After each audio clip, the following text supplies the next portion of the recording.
जय श्री जगन्नाथ हर हर शंभु। आमर आरंभ होगा जाऊँगी नवरात्र। नवरात्र ठीक पूर्व दिन होउची महालया। कारण माता पार्वती पृथ्वी को आगमन करी कैलाश पर्वत छाड़ी यही आसन माने आमर पृथ्वी को आगमन करी से महानालय बा महालया बोली कहुए। चलतु एबे आमे जानिबा एई महालया दिन बा पितृपक्ष समाप्ति दिन। पितृपक्ष समाप्ति मातृपक्षर आरंभ हुए। मातृपक्ष होचंदी माँ देवी दुर्गांकर आगमनर समय। यही समय माता दुर्गा पृथ्वी रे रही था और समस्तंकर दुख दुर्दशा दूर करथांती।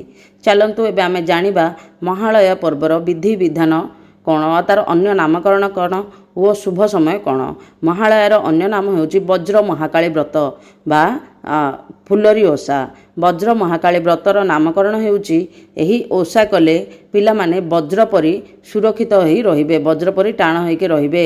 एही पूजार मुख्य सामग्री गुड़िक है कखारु पत्र, तापरे वज्रमूली, विभिन्न प्रकार डाल अँला पत्र, ए सब गुड़ाक ए सबू डाल जहाँ घरे जहाँ थी प्रथमे कौन करा जाए माँ को गोटे शिलपुआरे आखि नाक हलदी करके विभिन्न प्रकार अलंकार वस्त्र देकी माँ को स्थापन करा जाए। तापरे माँ का पाखरे 7 गोटी पत्र पका जाए, कखार पत्र पका जाए। से शंखुड़ी और निशंखुड़ी भोग लगे। निशंखुड़ी भोगरे विभिन्न प्रकार फल पनीपरिया लगी थाए, फल लगी थाए जमती एप्पल कदली कमला ये सब लगी थाए। किंतु शंखुड़ी भोगरे आमर लगी थाए अटगाली भोग वो आंबिला भोग। ए दुईटा हूँ मुख्य भोग। 7टी पत्र रे बढ़ा जाए। ता छड़ा किछि घरे काकरा मंडा ए सब मध्य होता है। जी जहाँ मानसिक करी थाए। यही पूजा सकाळे और संध्या बेले 2 समय रे होई पारे। किछि जण घरे खरा बेले अछि, किछि जण घरे रात्रि पूजा अछि। जार दिन पूजा सेमानंक पई शुभ समय हैला 12टा 40 रु 2टा 50 मध्य रे। रात्रर शुभ समय हैला हमर 8टा 40 रु 8टा 50 रु आमर 10टा 20 भितर यही समय करेंगे। कारण यही समय शुभ समय पड़ुची। माँ को जिते डाकिबा आम शुभ समय महेंद्र बेला तो देखिकी आम स्थापन करके पूजा करवा ना।